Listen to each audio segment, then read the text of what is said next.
Hello বন্ধুরা, কেমন আছো তোমরা? আশা করছি খুব ভালো আছো। আমি একাই ভালো আছি। আমি আবার নতুন একটা মিনি ব্লগ নিয়ে চলে আসছি। তোমরা দেখতে থাকো। আমি এখন দেখে তো হয়তো বুঝতে পারছো এটা কি। আমি এখন নতুন করে মাংসটা কীভাবে রান্না করা হয়, চিকেনটা, সেটাই আমি দেখাবো। তো তোমরা দেখতে থাকো। আমি এখন এই মাংসটা ধুয়ে নেব, পরিষ্কার করে ধুয়ে তারপর আমি কীভাবে রান্না করা হয় আমাদের ভিতরে, আমি সেটাই দেখাবো। তোমরা দেখতে থাকো। দেখলে হয়তো আশা করছি খুব ভালো লাগবে। তা দেখতে থাকো ভিডিওটা। এখন আমি আবার আলুটা কেটে সব কিছু রেডি করে নিয়েছি। এখানে জিরে, লঙ্কা, পেঁয়াজ, কাঁচা লঙ্কা, রসুন, আদা সবই আছে, মোটামুটি যেটা মশলা দিতে হয়। তাই এটা দিয়ে এখন আমি শুরু করছি। তোমরা দেখতে থাকো।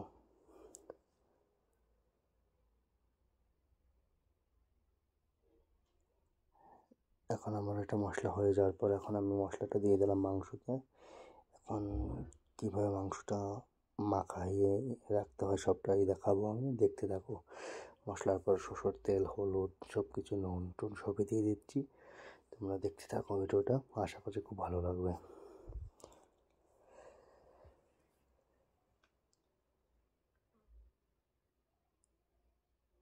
এটা হলুদ।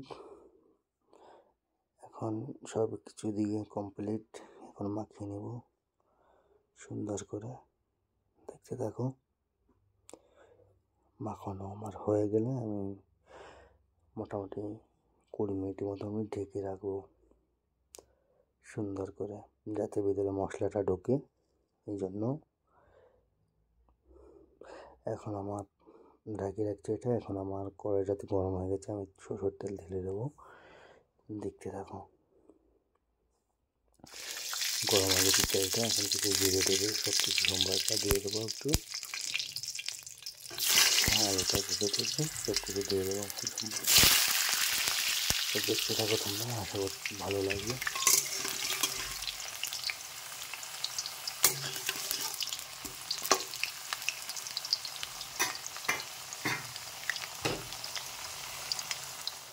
মোটামুটি আমার আলু ভাজা হয়ে গেছে। এখন আমি জিরে সব কিছু কম বেশি দিয়ে দেবো, পেঁয়াজ, কাঁচা লঙ্কা। এটা এখন খুব সুন্দর করে একটু হালকা ভেজে নেবো।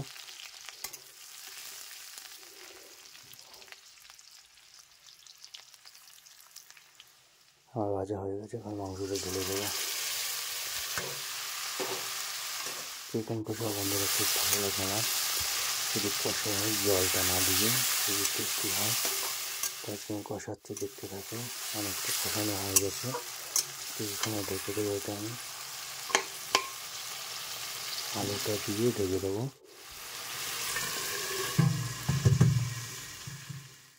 আমার ঢাকা হয়ে গেছে। এখন আবার আমি একটু নেড়ে নেবো।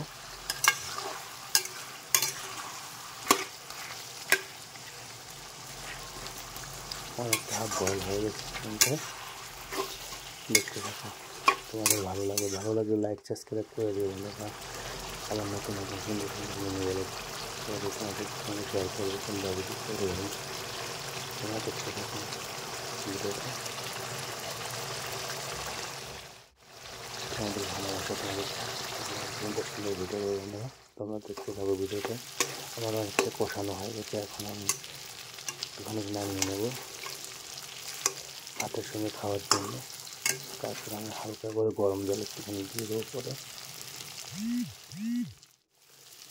এটা আমি নামিয়ে নিচ্ছি খাওয়ার জন্য। অনেক সুন্দর কষা হয়ে গেছে। এটা নামিয়ে রেখে নিলাম। এখন আমি একটু জল হালকা করে গরম জল গরম করে রেখেছিলাম। জল দিয়ে এখন সুন্দর করে একটু কষাবো। কষানো হয়ে গেলে আমি কিছু সময় পর আমি নামিয়ে দেবো। অনেকটা হয়ে গেছে। মোটামুটি আমার রান্না কমপ্লিট।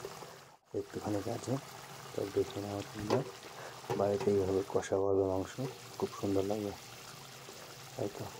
তারপর দেখো কত সুন্দর তেল হয়েছে, প্রচুর তেল হয়েছে এটা। এখন আমার কষাটা হয়ে গেছে। এখন আমি ভাতের সঙ্গে একটু খেয়ে দেখবো কেমন হয়েছে। তোমরা বাড়িতে সবাই খাবে এরকমভাবে, তোমাদেরও ভালো লাগবে খেতে। বাঙালিদের তো মাছ ভাতের সব থেকে ফেভারেট, তার জন্য বাড়িতে বাঙালিরা খেয়ে দেখবে। এখন মাখিয়ে আমি খেয়ে নেবো। তো সবাই ভালো থেকো, সুস্থ থেকো, আবার নতুন কোনো ভিডিওতে দেখা হবে। তোমরা আমাকে সাপোর্ট করো বন্ধুরা।